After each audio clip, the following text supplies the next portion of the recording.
So apparently, there's no handbook for what to do when you walk in on your husband kissing someone else at his office party. Trust me, I checked. Let me tell you about the night that destroyed my marriage and gave me my life back. Same night. Funny how that works. My name's Sophia, and up until last December, I thought I had it pretty figured out. I'm a nurse, mid-30s, been married to Oliver for nearly 9 years. Not perfect, but solid. Or so I thought. We had that comfortable life everyone talks about. Nice house in the suburbs, 2 cars, decent jobs. Oliver worked in management at some mid-sized company downtown, pulling in around $75,000 a year. Between us, we were doing okay. The American dream, right? Looking back now, the signs were there. They always are. You just don't want to see them. It started maybe 6 months before everything blew up. Little things. New cologne that I didn't buy him. His phone was suddenly always face down on the counter. More late nights at the office than usual. When I'd ask about his day, he'd get vague. Generic answers.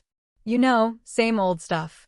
I remember one night asking about a project he'd mentioned, and he looked at me like I'd grown a second head. Couldn't even remember what project I was talking about. That should have been a red flag the size of Texas. But I trusted him. We'd been together since our mid-20s. I was the detail-oriented one in our relationship, the one who remembered anniversaries and planned surprises. He was Oliver. Steady. Reliable. Or so I thought. His company holiday party was scheduled for mid-December. One of those corporate events at a nice venue downtown. Cocktails, dinner, awards, the whole thing. I was supposed to get there around 7 when it officially started. But here's the thing about being a nurse. Schedules shift. My evening shift got moved, and I ended up leaving the hospital early that day. Around 5:30, I was done. I figured, why not surprise him? Show up early, maybe catch the tail end of the pre-party setup, have a drink together before the crowd arrived. I remember feeling excited about it. Proud of myself for being spontaneous. I even texted my best friend Rachel on the way there, telling her I was doing something cute for once instead of just meeting him at events. She sent back, "Look at you being romantic. Have fun." Yeah, fun. I pulled into the parking garage around 6. The venue was on the 3rd floor of this office building downtown. Nice place, upscale. I could hear music already playing as I walked toward the main event space. But I needed to use the restroom first. You know how it is after a shift, hospital coffee runs right through you. So I headed down the hallway past the coat check, looking for the restrooms. That's when I saw the conference room. The door was mostly closed, but there was a gap. And through that gap, through the glass panel in the door, I could see everything. Oliver. My husband. The man I'd been married to for nearly 9 years. Kissing his assistant Amanda against the conference table. Not a peck on the cheek. Not a friendly hug gone wrong. Full-on making out, his hands in her hair, her arms wrapped around him.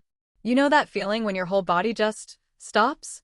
Like someone hit pause on your entire existence? That's what happened. I stood there in that hallway, probably for 30 seconds that felt like hours, just watching my marriage dissolve through a conference room door. My first thought wasn't even anger. It was clarity. Sudden, crystal clear understanding. The cologne. The late nights. The vague answers. The way he'd been distant for months.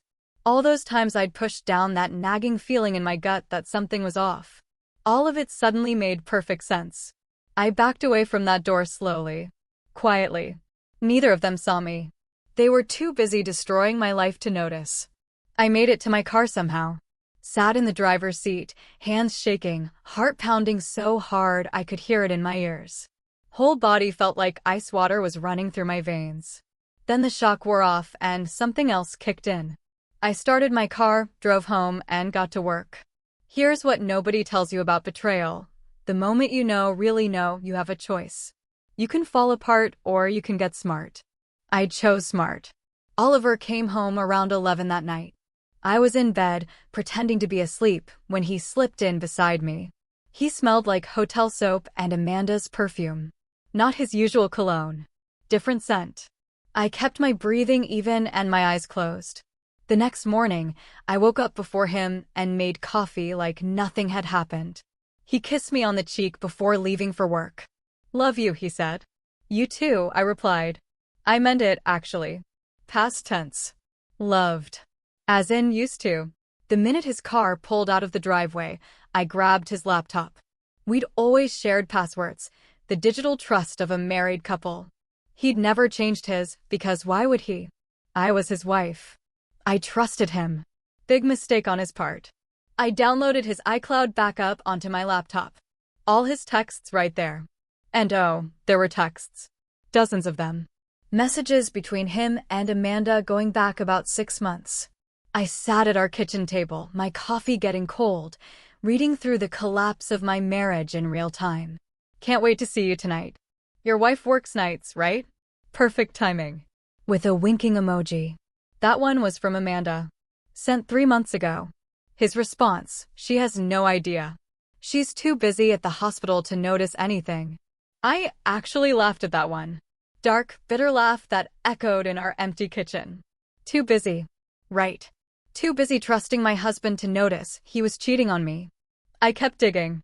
Our joint credit card statements, he'd been sloppy there too. Over $8,000 spent at hotels over the past several months. Always the same boutique hotel downtown. Always on nights I worked late shifts. Round number, easy to track. He hadn't even tried to hide it well. Then I checked his work calendar. Years ago, he'd shared it with me so I could keep track of his schedule. He'd never revoked that access. All those late meetings twice a week, like clockwork, calendar blocked off with Amanda's name. I even pulled up our family phone plan. Location sharing we'd set up for safety. His phone had been at Amanda's apartment multiple times over the past months. He told me he was at the gym. At a work buddy's place. Working late at the office. All lies. Clean, simple lies. I spent that entire weekend documenting everything while Oliver visited his parents out of town. Convenient timing. I took screenshots, downloaded statements, backed up texts. Organized it all into a folder with tabs. Texts. Receipts. Photos. Timeline. Professional level documentation. You know what's funny? All those nursing skills, attention to detail, documentation, following procedures, turned out to be perfect training for this. By Sunday night, I had everything. Proof of about $12,000 total spent on his affair. Proof of 6 months of deception. Proof that my gut had been right all along. Monday morning, I called a lawyer. His name was David Chin, and he was exactly what I needed. Sharp, experienced with American divorce law, and absolutely no nonsense. "You have excellent documentation," he said during our consultation. "That helps significantly in these cases, especially since it's a workplace affair." "What do I need to do?" I asked. "Protect your assets first." "How much is in your joint accounts?" "Around $50,000 across savings and checking." "Transfer half immediately." "It's legal. It's a joint account." "Do it before he knows you know." I left his office and went straight to the bank. Moved $25,000 into a new account in my name only. Felt like I was robbing my own life, but I wasn't stupid. Not anymore. Rachel, my best friend who works in sales, met me for coffee that afternoon. I showed her everything. "Holy shit," she said, staring at the hotel receipts on my phone. "Sophia, I'm so sorry." "Don't be sorry. Be useful. I need help planning something." She looked up at me, saw the expression on my face, and smiled. "What do you need?" "His family. I need them to know the truth. All of them. At once." The next 2 weeks were a masterclass in strategic planning. David, my lawyer, walked me through the American divorce process. In our state, adultery wasn't necessarily a factor in asset division, but documented evidence of marital funds used for an affair? That helped. "File soon," he advised. "Before he realizes what's coming." I held off. I wanted something better than a quiet divorce filing. I wanted consequences. Meanwhile, I kept playing the perfect wife. Made dinners. Asked about his day. Smiled when he kissed me goodbye. It was easier than you'd think. Because I wasn't seeing my husband anymore. I was seeing a stranger who'd been lying to me for 6 months. A stranger who was about to learn a very expensive lesson. I also did something that felt slightly petty, but absolutely necessary. I sent an anonymous email to his company's HR department. Most American companies have strict policies about relationships between managers and their direct reports. Oliver was Amanda's boss. That's a violation. The email included screenshots. Not of anything explicit, just enough to show they were involved and using company property for personal matters. Conference rooms. Company time. Email exchanges on work accounts. I didn't sign it. Didn't need to. HR departments love anonymous tips with solid proof. Then I called Oliver's mother. That conversation was harder. She'd always been kind to me. We'd had a good relationship. But she needed to know what her son had become. "Margaret, I need to talk to you about something," I said when she answered. "Of course, dear. Is everything okay?" "No, it's not. Oliver's having an affair with his assistant." "I have proof." Silence. Long, heavy silence. "Are you sure?" she finally asked, her voice small. I sent her 3 screenshots. The texts. 1 hotel receipt. Nothing too graphic, but enough. "Oh my God," she whispered. "Sophia, I'm so sorry. I can't believe." "I know. But I need your help." "Christmas Eve dinner at your house, is it still happening?" "Yes, the whole family will be there." "Why?" "Because that's when I'm going to tell everyone. And I need you to make sure Oliver shows up." She was quiet for a moment. Then, "He'll be there. I'll make sure of it." The last 2 weeks before Christmas, Oliver was extra attentive. Bought me flowers. Took me to dinner. Probably feeling guilty. Or maybe Amanda was busy with holiday travel. Who knows? I smiled. Thanked him. Acted grateful. All while that folder sat in my bag, waiting. Christmas Eve arrived. The whole family gathering. Oliver's parents, his 2 siblings with their spouses, a couple of aunts and uncles. Big event. Traditional. "You sure you want to go?" Oliver asked that afternoon. "I know you've been picking up extra shifts." "Wouldn't miss it," I said. "Family's important." The look on his face, like he actually believed I meant us. Our family. Our marriage. I grabbed the folder and my keys. Oliver's parents lived in a nice suburb about 20 minutes away. Big house, perfect for family gatherings. I'd been there dozens of times over the years. Christmas Eves, Thanksgivings, birthdays. This would be the last time. We arrived around 5. The house was already full. His siblings and their families, his parents bustling around the kitchen. The smell of dinner cooking. Christmas music playing softly. Normal. Perfect. American holiday scene. I hugged everyone. Chatted. Helped set the table. Oliver kept shooting me these grateful looks, like he was so happy I was being social. Playing the good wife. If only he knew. Dinner was at 6:30.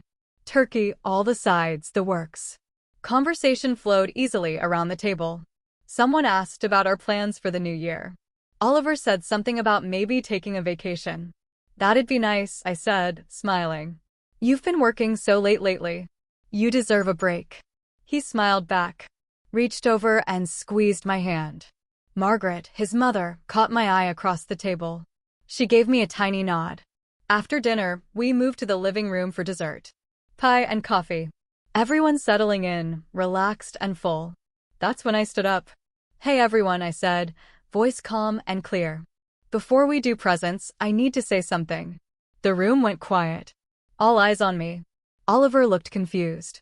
"Sophia, what?" "I need to show you all something." I picked up the folder I'd brought. Set it on the coffee table in the center of the room. His face went pale. He knew. In that instant, he knew exactly what was in that folder. 3 weeks ago, I continued, I went to Oliver's company holiday party early. I wanted to surprise him. I opened the folder. Pulled out the first set of printed screenshots. Instead, I walked past a conference room and saw him kissing his assistant Amanda. I laid the papers on the table. Text messages. Clear as day. Oliver stood up. "Sophia, we can talk about this at home." "No." My voice was steel. "We're done talking. Everyone here deserves to know who you really are." Margaret picked up the texts. Started reading. Her face crumbled. "Oliver," she said, her voice shaking. "What is this?"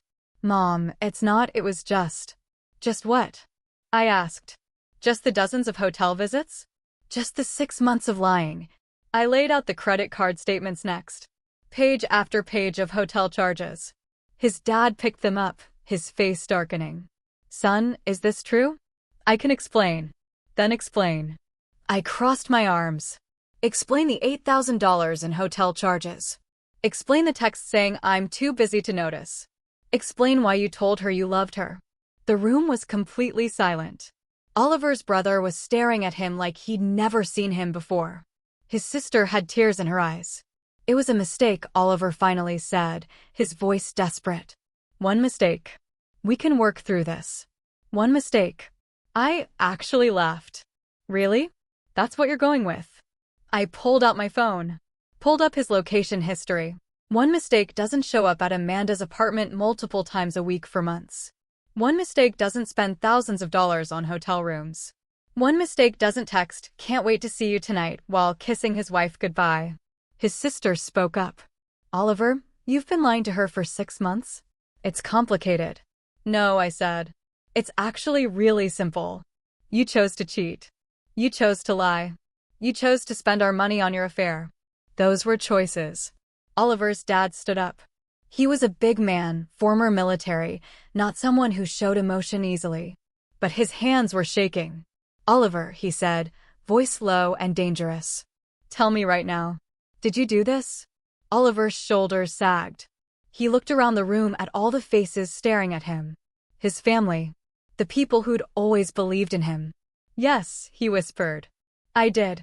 The room erupted. His mother started crying. His brother cursed. His sister just shook her head in disgust. There's more, I said, pulling out the last piece. His company did an investigation. Because managers aren't supposed to have relationships with their direct reports. Oliver's been formally reprimanded. Amanda lost her job. Oliver's head snapped up. How did you? Anonymous tip to HR. With evidence. Turns out companies don't like their conference rooms being used for affairs. You got her fired? His voice was incredulous. No. You got her fired. I just made sure the right people knew about it. Margaret stood up then. Walked over to me. Put her hand on my arm. Sophia, I'm so sorry. We had no idea. I know. I looked at Oliver. Nobody knew. Because he's very good at lying. Sophia, please. Oliver was begging now. We can fix this. Counseling. Whatever you need. I pulled off my wedding ring. Set it on the coffee table next to all the evidence of his betrayal. I already filed for divorce. You'll be served next week. Don't come home tonight. I changed the locks yesterday. You can't just. I can. And I did. The house is in both our names, but I have documented proof you used marital funds for an affair. My lawyer's confident I'll keep it in the settlement. I picked up my purse. Looked around the room one last time.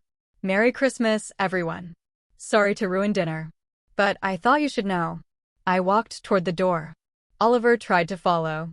Don't, I said, not turning around. You've done enough. His mother's voice stopped him. Oliver, let her go. I walked out of that house with my head high and my conscience clear. Behind me, I could hear his family start to turn on him. His brother's voice, angry and sharp. His mother crying. His sister asking how he could do this. I got in my car, drove away, and didn't look back. The next few weeks were messy. Oliver tried everything. Dozens of texts begging to talk. Showed up at my apartment. I'd moved to Rachel's spare room temporarily. Called my work, which got him nowhere fast. I blocked his number. Let my lawyer handle everything. Refused to engage. His attempts at damage control were pathetic. He told people it was complicated. That I'd blown things out of proportion. That we'd grown apart. But I had the evidence. Screenshots of his texts. Bank statements. Location data. His own family knew the truth. His company knew the truth. Our mutual friends knew the truth. You can't rewrite history when someone has receipts. The divorce took about 7 months to finalize. American legal system moves slow, but my documentation moved it faster than usual. Settlement was everything I wanted and nothing I didn't. I kept the house, worth around $350,000, and I bought out his half with money from other assets. Got around $40,000 from our savings and investments, plus half his 401k, which came out to about $30,000. Kept my car. He kept his. Clean split there. On his side, Oliver got to keep his job, barely. He was moved to a different department. Passed over for the promotion he'd been expecting. His reputation at the company was toast. Amanda, his assistant, couldn't find work for months after losing her job. When she finally did, it was a lower position at a different company. Having to explain why she left her last job probably didn't help. Their relationship lasted maybe 2 months after she lost her job. Turns out affair partners don't always stick around when the excitement wears off and real consequences show up. His family stayed civil but distant. His mother called me a few times to apologize. His sister sent a long text about how sorry she was, how she'd always liked me. I appreciated it. But I didn't need their apologies. It wasn't their fault their son and brother was a cheater. Our mutual friends mostly sided with me. Hard to take the cheater's side when the evidence is that clear. 6 months after that Christmas Eve, I was sitting in my living room in my house, drinking coffee and reading a book when my phone buzzed. Rachel's text, "How you doing?" "Better than I thought I'd be," I typed back. And I meant it. A year later now, and here's where things stand. I still have the house. Redecorated it completely. Got rid of everything that reminded me of him. New furniture, new colors, made it mine. Work's going great. Got promoted to charge nurse about 8 months after the divorce finalized. Making around $85,000 now. More than I've ever made. Saved over $60,000 in the bank. Financial stability I never had while supporting his spending habits. Reconnected with friends I'd lost touch with over the years. Joined a book club. Started going to yoga classes. Building a life that's actually mine. Started seeing someone new a few months ago. Met him through friends. He's a teacher, kind, patient, actually communicates. Taking it slow. Not rushing into anything. But it's healthy. Real. Nothing hidden. I sleep through the night now. No more anxiety about where Oliver is or what he's doing. No more checking his location or wondering if he's lying. Just peace. Last I heard about Oliver, he's living in a small apartment across town. Still at the same company, but stagnant in his career. Struggling financially. Turns out being single and paying for an affair is expensive. Tried dating, but nothing serious. Running into mutual friends and asking about me apparently. Too little, too late. Looking back at that moment in the conference room doorway, watching my husband kiss someone else, that was the worst and best thing that could have happened to me. Worst because betrayal hurts. Because discovering the person you trusted most has been lying to you for months is devastating. Because watching your marriage implode in real time is painful no matter how strong you are. But best because it freed me. From a marriage that wasn't what I thought it was. From a partner who didn't respect me. From a life built on his lies. To anyone going through something similar, trust your gut. If something feels off, it probably is. Don't let anyone gaslight you into thinking you're paranoid or crazy. Get evidence. Document everything. Protect your assets. Then make your move. The revenge wasn't about hurting him. It was about protecting myself and making sure he couldn't rewrite the story later. When you have proof, they can't spin it. Some people called me petty. Said I should have handled it privately. Told me I was being dramatic. But you know what? I don't care. I wasn't the one who cheated. I wasn't the one who lied for 6 months. I wasn't the one who spent thousands on an affair while my spouse worked night shifts saving lives. I was the one who caught him, documented it, and made sure everyone knew the truth. And I'd do it exactly the same way again. Best decision I ever made was walking out of that Christmas dinner with my wedding ring on the table and my dignity intact. He lost his family's respect, his reputation, and his marriage in one night. I lost a cheating husband and gained my life back. Yeah, I think I came out ahead.